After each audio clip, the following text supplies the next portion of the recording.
warm expression of friendship and an invitation to come and relieve your gloom. Look, if I've somehow misconstrued your letter, there's no great harm done. If you can send somebody to fetch... No, I'm glad to see you, of course, but surely you can't be staying for any length of time. The courts are still sitting, and there are your classes. Oh, damn the courts and damn the classes. What are they compared with helping an old friend who is miserable and, doing a little fishing? I'm sure your feelings for your fellow man go very deep, and no doubt you have a great love of fishing, but I think it would take more than those to drag you away from the flesh-pots of Edinburgh. You're a great loss to the legal profession, Weir. You have a way, not always polite, of driving straight to the heart of things.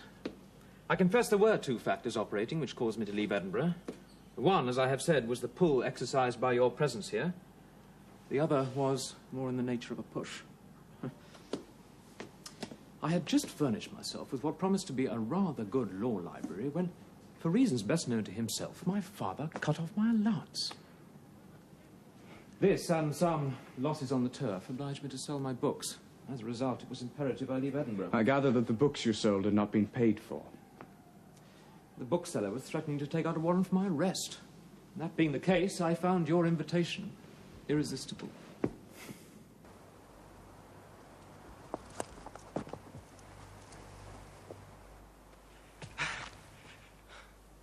I have a visitor from Edinburgh, Christina.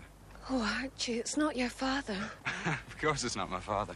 He's in Edinburgh pronouncing the judgment of God or the law. It's the same thing to him. It's one of my fellow students. Then I suppose you'll not be able to stay for long. Why not? You've a guest to entertain. An uninvited guest. I'll house him and feed him, but I'm damned if I'll amuse him as well.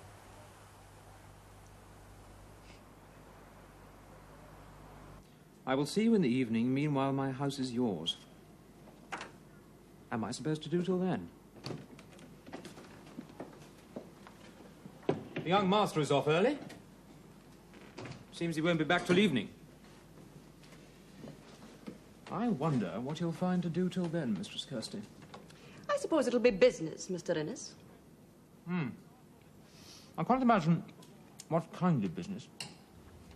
I suppose it'll be his business. Now, Mistress Elliot, you mustn't make a stranger of me. God! How good your scones are. I see no sense in taking the Lord's name in vain over a wee scone. Your letter gave me to understand that Hermiston and all that pertained to it was a desert. And I must say, my experience confirms it. And yet you contrive to amuse yourself from dawn till dusk here. I'd be interested to know just how you manage it. Perhaps I could share in your pleasure. You seem to misunderstand my position here, Innes. I wasn't sent to rusticate. I attend to the estate. It has livestock, crops, plantations, and I have a number of tenant farmers. The Grieve could see to that. He does, and so do I. I've never known you to take pleasure in work, so I doubt if you could share my pleasure. If that was meant as a rebuke, I don't know what I've done to deserve it. Nothing. Look, Frank, you know I'm not a very social man, and I can't or won't change that. But there are rivers here to fish, and there's some genteel drinking done in the Cross Keys at Cross Michael. I admit I find it boring, but you might find it more congenial. It would be very dull company I found less interesting than yours. My man! Your servant, though I'd never heard it was yours. I've been fishing here for days and caught nothing. You show me a better place to fish? It's not the place that matters in this river. It's the fishermen. I think you'll find I've as much skill as any of your country folk. Well, it's not just skill it depends on either. Hermiston Troot are guy particular who they're seen with. Damned Elliot, is it not? You'll be the lodger up at Hermiston. The guest at Hermiston. It was my brother Hob that said you were the lodger. I said, no, you were more likely to be a guest. But I couldn't see you pine your way anywhere. Apart from being a rustic wit, I hear you're also a bit of a poet. Oh, aye. I might tell you that. Why, everybody. God, there's fame for you. So you're a friend of Archie Weir's, are you? He came here for a week or two and then stopped without a word to anyone. I suppose it's natural enough. He's always been a bit sullen. The disgrace was bound to accentuate it. Disgrace? Hadn't you heard? Not a word. If I'd known that, I wouldn't have mentioned it. I'd have cut my tongue out What happened to him? Well, it's common enough knowledge in the capital. I don't suppose there's any harm in telling you. He was a bright student. Frankly, it took me all my time to keep ahead of him. But his head was full of Frenchified ideas, and he could not keep them to himself. He started spouting radicalism, and that led to sedition, and finally, treason. You know how it is. I suppose I'm the only friend he has left. And that's why Lord Weir asked me to keep an eye on him. And I don't mind helping an old friend, but I must say that being here is hindering my chances in Edinburgh. I don't think Archie will improve till he's back in the capital. I've a good mind to write to his father and tell him that, plainly. It'll take a brave man to do that. Lord Weir is a hard man, but he is fair. And I don't think he'd brush aside my opinion without due consideration. I'll see you at dinner, Innes. Don't be in such a hurry. I got up early so that I could go with you. I think I'll find it rather amusing to watch you playing the young laird. I'm not playing, Innes, and I don't want to be watched. Now listen, Weir.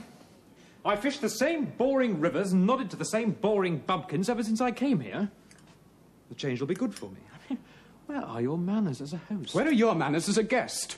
I don't quite follow you, Weir. Then I'd better speak plainly so we understand each other. When I want your company, I'll ask for it, and I'll not be offended if you refuse. So you don't want my company? Not at the moment. I thought I'd made that clear. Look, Frank, if we're to live in this house together, we must respect each other's privacy. If we begin to intrude on each... Intrude? By God, I'll take that from no man. Is this the way you treat a guest and a friend without a trace of common courtesy? If you'd shown some common discretion, I'd show some common courtesy. If you don't wish to remain as my guest, I'll understand. You've the whole day to think it over. If you decide to go, you're welcome to one of my horses. If you decide to stay, I'll see you at dinner.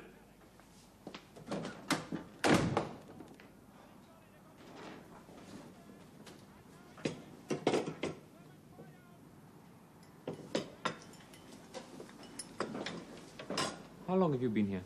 4 years, if you please, Mr. Innes. 4 years, eh? I suppose a bright young lady like yourself, with all her wits about her, knows everything that goes on here. Yes, Mr. Innes. That's what I told Mr. Archie. A very intelligent young lady, that, I said. He was inclined to doubt it. I'll wager, I said, that she could tell me everything you do out there from morning till night. You could, couldn't you? Yes, if you please, Mr. Innes. Then tell me. Well, he talks to the grieve, and then he looks at the plantation. Well, Lord Weir takes a great interest in the plantation. There's something that diverts him, amuses him, a young lady like yourself, for example. Oh, no, sir. Mr. Archie pays no heed to young ladies. Although, well, the gardener's wife said that once when she was on the moor, she saw Mr. You're here to wait and table, you hussy, no to gossip. So get about your business, or my hand will find some gossip for your ears. You know, I'd rather like to know what the gardener's wife says. Now, why would any gentleman want to know what a clapper-tongued old bitch like her says? You know, when I came here at first, I felt as though I'd been sentenced to death, or at least banished from life. And is it different now? And I'll feel that way when I'm called back to Edinburgh. You said that as if it would be soon. Oh, no, it won't be. My father was never one for handing out short sentences. I don't want you to go away, Archie. You'll go before I do, Christina. Back to Glasgow and your brother Clem. Archie, I never want to leave you.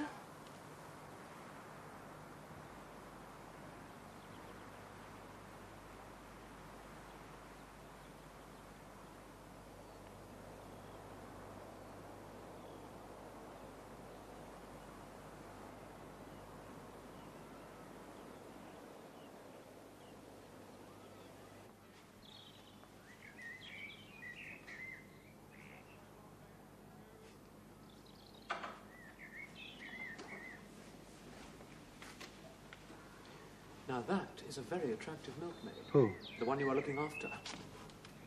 I'm glad I came to church after all. It's not only been entertaining, but highly informative. For God's sake, don't be an ass. Blaspheming on a Sunday in the Lord's house. Now I'm certain I know what you do out there on the moors and why you're so openly nasty when I touch on the subject. Since you're touching on it now, I take it you're inviting me to be openly nasty. Heavens, you have the Hermiston hanging face.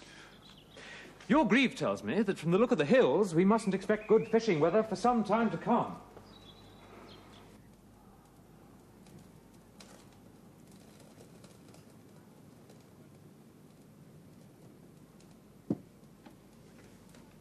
Mate.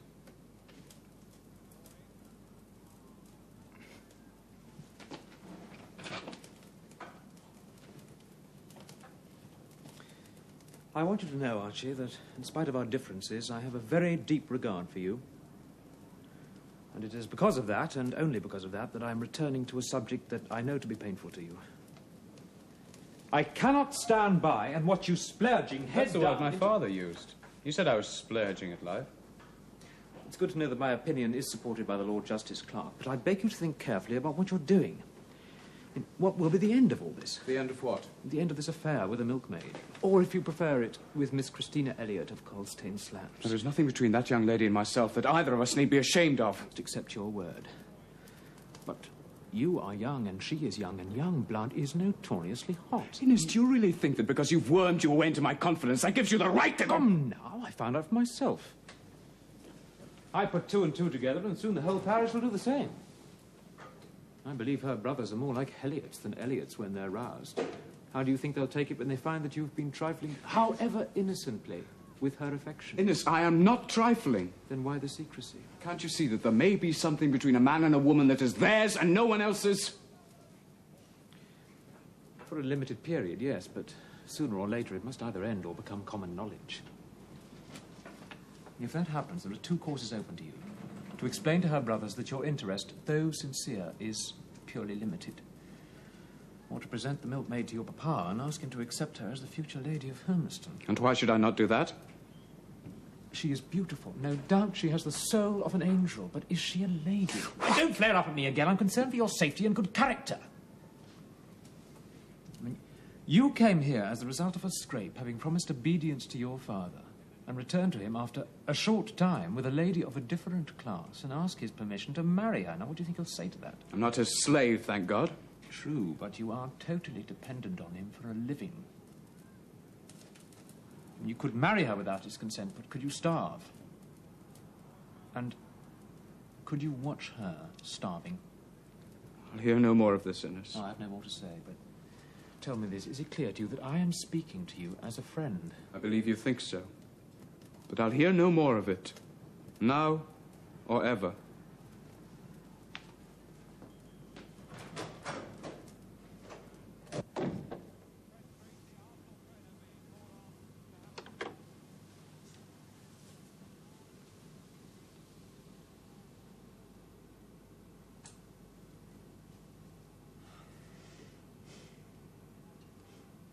You daft old wife.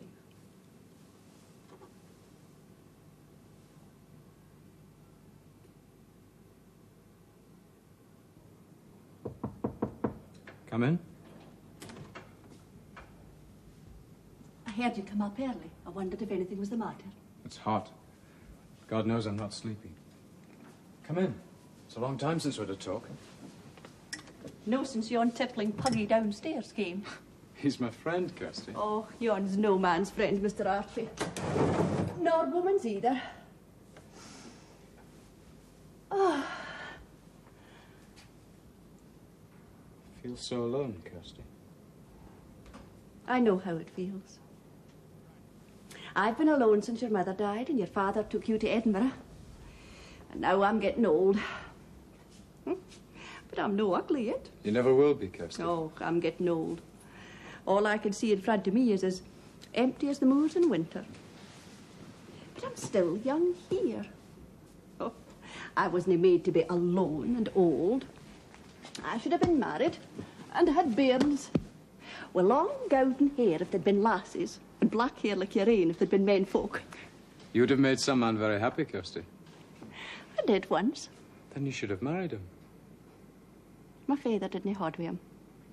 I listened to my father. Tom died. And I wasn't even at his burying. I've loved only 5 folk in my life. My Tom, my father, my brother, your mother. They're all dead. And the 5th? Oh, need you ask? Oh, but Archie, I'm afraid for you. For me? You can't hide things for them that love you. See and dinna wreck your life before it's properly begun. Have patience. What right have I to give advice? I had patience. And here I'm now with nobody to call my own, and weary and all folk with my ill tongue, and you most of all. don't go, Kirsty. I can't stay without saying what's in my mind, and what's said might be hard to mend. I ken the ways of love, Archie.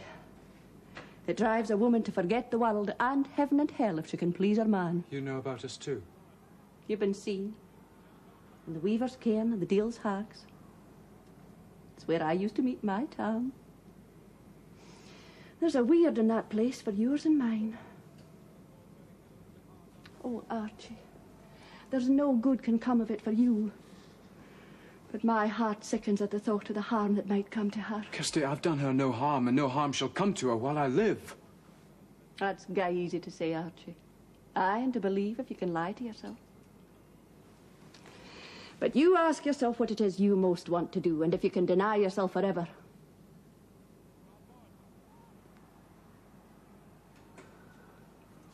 The Lord pity you both, my dear. This life's all disappointments. And a mouthful of bitter dirt at the end of it.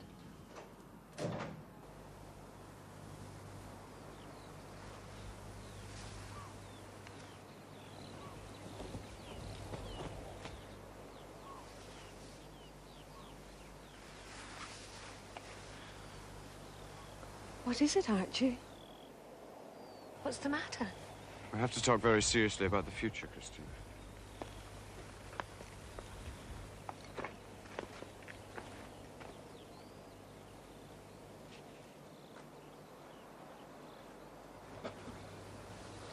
I think we've been seeing too much of each other. That's no very hard to put right, Archie. Good day to you. Please hear me out. It's not that my feeling for you has changed in any way, but I've realized that no good can come of these secret meetings. And whose fault is it that they're secret? I'd have met you at my front door, or yours, or at the kirk door afore the minister and the whole congregation if you'd asked me. If there's been a fault, it's mine. I know that. I'm older than you. I should have realized the danger. I'm sorry if you find yourself in danger through me, Mr. Weir. But as I said, it's soon repaired. Oh, for God's sake, let me finish.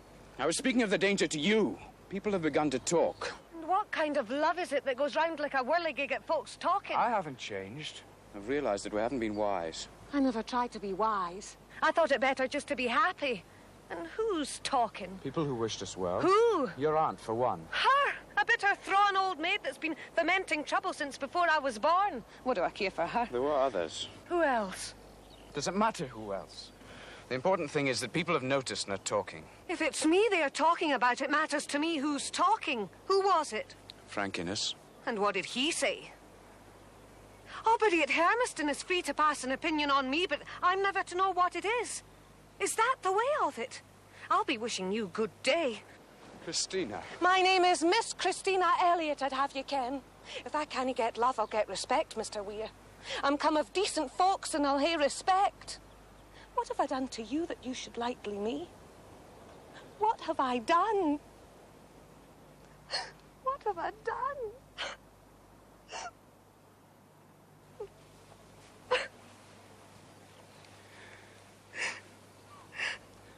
Kirsty, love, listen to me, please.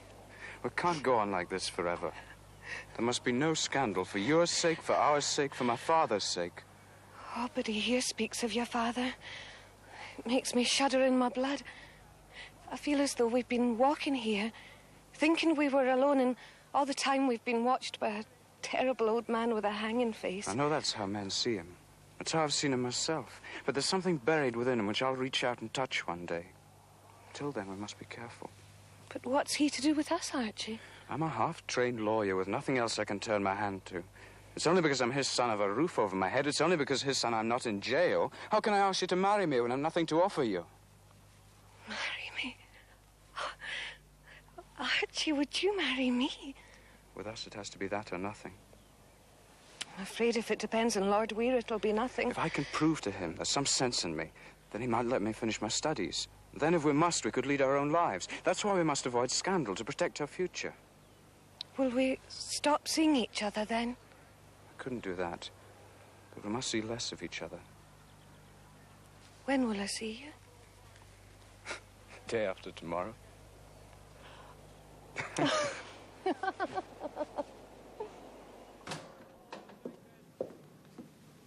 you bound for Cross Michael again? I'm dining with the Pringles. It will be a scene of wild, rustic revelry. Oh, by the way, this came for you. I'm afraid I put it in my pocket and forgot it. The seal's broken. Well, it's probably had some rough handling en route, and I've been carrying it for a while. Now, look here, Weir. You don't think I'd open a letter addressed to you, do you? Not bad news, I hope. I don't know. It's a summons to meet my father in Edinburgh tomorrow. The delay's left me very little time. Oh, I'm sorry, old It's man. not your fault. You couldn't know what was in it. Well, I suppose if you're going, I shall have to go with you, but, damn it, I can't go to Edinburgh. Not with that bookseller thirsting after my money or my blood. No, of course not. You must stay here and make us free with the house as if I was still in it. There's a problem there, old man. I hate to mention it. Dash it all, I borrowed quite enough. No, don't mention it, Innes. I wouldn't go without seeing you provided for. Now, that is damn decent of you, Weir. I may be gone for a day or so. I'll see you when I return.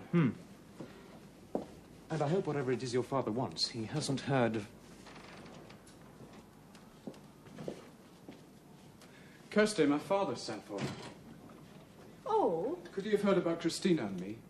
no from me, couldn't he? If he's heard, it's for the common gossip, or you're Innes, man. Gossip from Hermiston rarely causes a great stir in Edinburgh, and Frank Innes means me no harm. Nor any good either. If the chance comes his way, don't be too sure he'll pass it by. Why should he harm me, Kirsty? I've always helped him when I could. There's them that would forgive you right away for kicking at their backside that'll never forgive you for helping them. You've as low an opinion of human nature as my father has, Kirsty. Aye, well, we've seen more of it than you have. Will you do something for me? Something important? If it's important, it'll be to do with my niece. Then I don't think I can. In that case, I'll go to Coldstone Slaps myself. Oh. What do you want me to do? Meet her the day after tomorrow at the cairn and tell her if I'm not home soon, I'll write to her. Not at Coldstone Slaps, man. Have you lost your reason? Then I'll write to Hermiston and you must see the letters delivered. And Kirsty, tell her I'll be thinking of our future. What does that mean, Mr. Archie? She'll know. You sent for me. So, you've got here, at last. Your letter was delayed and my horse went lame. I got here as fast as I could. There's a change in you. I can't displace it, but I hope it's for the better. If there's anything in my conduct that displeases you, Father, please tell me at once. Huh? The first thing about your conduct that displeases me is your damn bad manners. Oh, not to me. I didn't ask you to exercise your pole-faced gentility in my direction, but to Lord Glenalmond here, who's been a better friend to you than you deserve. Forgive me, Lord Glenalmond. I've ridden far and hard to answer my father's summons. Well, summons, eh? Oh, that's why you're so thin-skinned, is it? You thought you'd been summoned here to answer for some misconduct at Hermiston. Well, if you had been, you could have served your case better than by coming ram-stamped through that door and blustering before you'd even passed the time of day. No, Davy, he hasn't changed. He's still a splurger. Good evening, Archie. Your father, like most of us lawyers, can't resist the opportunity to play act. But I think he's almost as pleased to see as I am myself. You see, your father was thinking... No, Davy, it was you that thought it. Well, perhaps, but I'd rather think it was you that led me to think, or rather to say, that it was time we saw you again. We've missed you, Archie. I like the way you always feel fit to speak for the entire company, Davy. Only when the entire company's incapable of speaking for itself, Adam. Now, Archie, the entire company feel that it's time to recall you from your banishment, and it thinks that it might now even be possible to resume your studies in law. But, sir... Oh, no doubt you're thinking that the college would never take you back. Well, if they'd any sense, you'd have the right of it, but you're a lucky man. For Lord Glenalmond there's well up in legal circles, and he's no above using his influence to force their hand. Is this true? As your father says, I'm a vicious and corrupt old man. When would I begin? Tomorrow. Thank you both for your good intentions. My Lord Glenalmond, would you not say that Mr. Archie Weir's heartfelt speech of thanks left a wee doubt hanging in the air? I confess, Lord Weir, I expected a little more enthusiasm. It's not that I'm not grateful, but I need time to put things in order at Hermiston. Things are paid to keep things in order at Hermiston. Are you suggesting they're no fit for their job? I must go back, sir, if only for a few days. Good. Davy, here's a thing that's no canny. A while back, we sent a young man off to the country looking as if we'd signed his death warrant for his right cultured young fellow. But all that's changed. Now, does that suggest anything to your keen legal brain? He wouldn't be the first man who was surprised to find country life congenial. I mean, with all their cultured pigs and cows and the like. Glenalmond, It's a woman. Sir, Now, Feast, can you no see that 2 senators of the College of Justice are considering a weighty matter? if you asked me directly, I could spare you the effort of deliberation. The effort of deliberation is no as great for us who is used to it as it is for the likes of you that have never tried it. Well, is it a woman? Yes, Father, it is. You think it's funny? Aye, I'm pitiful. If you want, I'll tell you everything. I've done nothing to be ashamed of. If you've done nothing to be ashamed of, then you've done nothing at all. And if you've done nothing at all, then you have nothing to tell. I think I've behaved as a man of honor should. Honor, eh? Honor, is it? Oh, that's a sound that brings a cold grue to my banes, Glenalmond. You wouldn't have some idea of marriage, would you? Yes, Father. Get out of your head. What have you got against marriage, Father? Nothing. It's a legal institution. You'll not hear me railing against legal institutions. I was married myself. Once. In a manner of speaking. No, it's no marriage I object to. It's you getting married. You haven't shown me any sign that you're fit to make a considered judgment about anything else. So I'll not let you blunder into an ill-considered marriage if I can help it. A bad marriage is a life sentence. I've always thought it a barbarian trick to shut a man up for life. No. A good hanging's better than a bad marriage any day. Father, I'll not let you stand between my happiness and the happiness of the woman I love. Do you hear that, Davy? Good sakes, you a lot to answer for letting him read these bloody nouvelles. He's beginning to talk like one. If you mean by that you're set on marrying, I can't stop you. So get on with it, if you're fool enough. But you'll know of my blessing. And you'll know of my support for you, or for her, whatever she is. Or for any daft like brats that may come out your union. My mind's made up, Father. And so is mine. Davy, try and talk some sense into him. If you can, tell him to fill his belly in my kitchen, get the hell out my house, and off my hands for good.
If you're set and marrying, I can't stop you.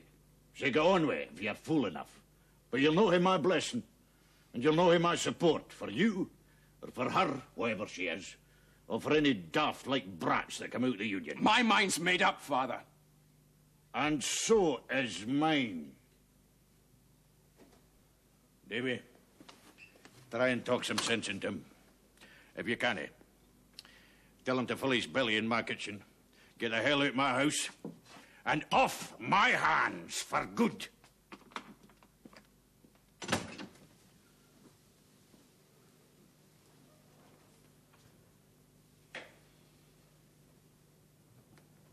Your father's right, Archie. You're still Spurgeon. The way you handled that interview showed clearly that you still lack self-control. Was he not in the least at fault? That's no matter now. Archie, he's worked hard to get you reinstated in the college. And you come in and throw this new problem in his face? Like a gauntlet. You know that he's a man that never could resist a challenge. What can I do, Lord Glenalmond? You must stay here.